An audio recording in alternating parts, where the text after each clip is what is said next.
Hi friends, welcome to daily job notification Tamil channel. நாம இன்னைக்கு இந்த வீடியோவில் என்ன பார்க்க போறோம்னா, காவல்துறை தேர்வில் எதிர்பார்க்கக்கூடிய முக்கியமான வினாக்கள் பகுதி 14 தான் பார்க்க போகிறோம். இதுக்கு ஆல்ரெடி இதற்கு முன்னாடி உங்களுக்கு ஒரு 13 பார்ட் வந்து போட்டிருக்கிறேன். நீங்கள் அதை என்னோட வீடியோ லிஸ்ட்டில் போய்ட்டு நீங்கள் செக் பண்ணிக்கலாம். டெய்லி வந்து 20 கொஸ்டின் தான் போடுறோம். நீங்கள் அதை வந்து செக் பண்ணிக்கோங்க. வாங்க இன்னைக்கு வீடியோவில் வந்து என்ன பார்த்தீங்கன்னா, ஃபஸ்ட்டு மேற்கத்திய இடையூறுகளால் மழை பெறும் இடம் வந்து பார்த்தீங்கன்னா பஞ்சாப் மாநிலம். அதுதான் வந்து மேற்கத்திய இடையூறுகளால் வந்து மழை பெறுகிறது. அடுத்து இந்தியா அரிசி உற்பத்தியில் தன்னிறைவு பெற்ற ஆண்டு வந்து எப்போ பார்த்தீங்கன்னா 1977ஆம் ஆண்டு வந்து தன்னிறைவு வந்து பெற்றிருக்குது இந்தியா அரிசி உற்பத்தியில். அடுத்து இந்தியா விவசாய ஆராய்ச்சி கழகம் தொடங்கப்பட்ட ஆண்டு வந்து எப்போ பார்த்தீங்கன்னா 1929ஆம் ஆண்டு வந்து தொடங்கப்பட்டிருக்கிறது. அடுத்து தங்க இலைப்பயிர் என அழைக்கப்படுவது எது பார்த்தீங்கன்னா சணல். சணல் தான் தங்க இலைப்பயிர் என அழைக்கப்படுகிறது. அடுத்து அமில மழையினால் கடலில் உயிர் வாழ முடியாத உயிரினம் வந்து எதுன்னு பார்த்தீங்கன்னா பிளாங்டன். அந்த உயிரினம் தான் அமில மழையினால் கடலில் வந்து உயிர் வாழ முடியாது. அடுத்து யாருடைய கவிதைகள் 20ஆம் நூற்றாண்டின் இலக்கியத்துறைக்கு புதிய சிறப்புகள் சேர்த்தன அப்படின்னு பார்த்தீங்கன்னா பிச்சமூர்த்தி. அவருடைய கவிதைகள் தான் 20ஆம் நூற்றாண்டில் இலக்கியத்துக்கு வந்து புதிய சிறப்புகள் வந்து சேர்த்தனு சொல்லியிருக்கிறாங்க. அடுத்து இந்திய நூலக தந்தை என போற்றப்படுவர் யாருன்னு பார்த்தீங்கன்னா சீரா அரங்கநாதன். அவர் தான் வந்து இந்திய நூலக தந்தை என போற்றப்படுகிறார்.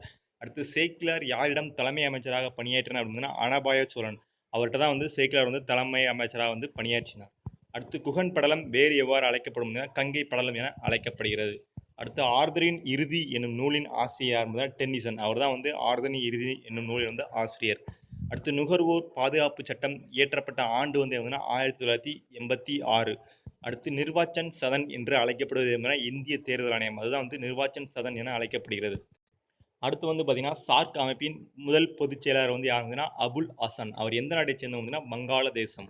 அடுத்து உலக பேரிடர் குறைப்பு நாள் வந்து பார்த்தீங்கன்னா அக்டோபர் 13ஆம் தேதி தான் உலக பேரிடர் குறைப்பு நாள். அடுத்து பாதரசத்தின் அடர்த்தி வந்து பார்த்தீங்கன்னா 13,600 kg/m3. அடுத்து தாவர ஒளிச்சேர்க்கைக்கு சூரிய ஒளி அவசியம் என்றவர் யார் பார்த்தீங்கன்னா ஜான் இன்ஜன் ஹவுஸ். அடுத்து வந்து பார்த்தீங்கன்னா உடலுறுப்பு பயன்பாட்டு பற்றிய விதியை குறித்து விளக்கியவர் யாருன்னு பார்த்தீங்கன்னா ஜூன் பாப்டே லாமார்க். அவர் தான் வந்து உடலுறுப்பு பயன்பாட்டு விதியை வந்து விளக்கியிருக்கிறார். அடுத்து தலக்கோலத்தின் அழகு வந்து என்ன ரேடியன்.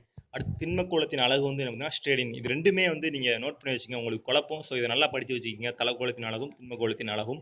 அடுத்து முதல் சிறுநீரக மாற்றம் நடைபெற்ற ஆண்டு வந்து எப்போ பார்த்தீங்கன்னா 1954ஆம் ஆண்டு தான் வந்து முதல் சிறுநீரக மாற்றம் வந்து நடைபெற்றிருக்குது.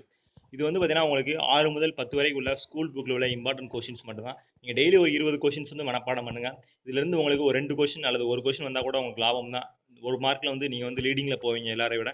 ஸோ இதை வந்து நோட் பண்ணி வச்சுங்க. இந்த வீடியோ பிடிச்சிருந்துச்சுன்னா லைக் பண்ணுங்கள், உங்கள் ஃப்ரெண்ட்ஸுக்கும் ஷேர் பண்ணுங்கள். மேலும் இது போல் ஜாப் தகவலுக்கு நம்ம சேனலை மறக்காமல் சப்ஸ்கிரைப் பண்ணிக்கோங்க. நன்றி, வணக்கம்.